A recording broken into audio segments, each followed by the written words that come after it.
At this time, I would like to yield 3 minutes to the gentlelady from Hawaii. Thank you, Mr. Speaker. On a hilltop in Santa Fe, New Mexico, there is an interpretive plaque on a boulder. It stands where the government locked up thousands of Japanese as so-called enemy aliens. My great-grandfather, my Gigi, was one of them.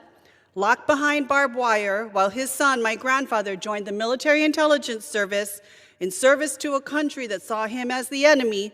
That small stone marker is all that remains to tell their story. Today, the Trump administration is removing national park signage that tells the truth about slavery, the genocide of Indigenous Americans, and the incarceration of Japanese Americans during World War II. In Nazi Germany, it started with burning books. In the USSR, they erased people from photographs. In North Korea, they delete political leaders from online archives. And today in the United States, quite ironically, the Trump administration calls it removing negative information about past or living Americans.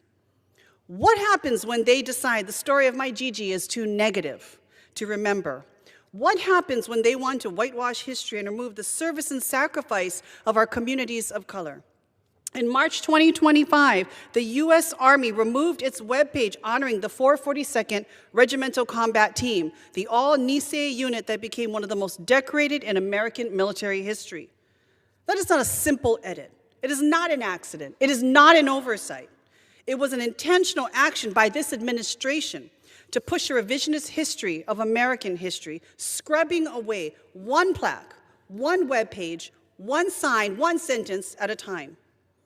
5 incarceration sites are now part of the national park system. Manzanar in California, Minidoka in Idaho, Tule Lake in California, Amachi in Colorado, and Honouliuli in Hawaii.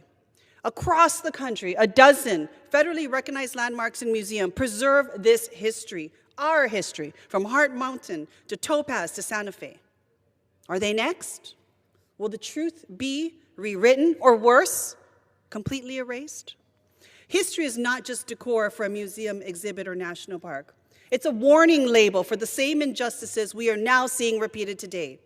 We see it in the targeting of immigrants. We see it in the dismantling of civil rights protections. We see it in efforts to attack birthright citizenship. We see it when they invoke legal powers that once falsely justified locking up over 120,000 Japanese Americans. Looking back, what would have changed if someone had just stepped in? If the books had been saved, the pictures restored, the stories preserved, and the truth protected. That is the choice before us now.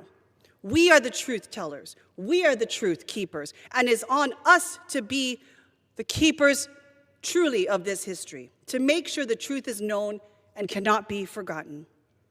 We have the chance to make this the moment where someone did step in, when someone did say, not again. The question isn't whether history will repeat itself. The question is, will we let it? I yield back. Thank you. Mr. Speaker.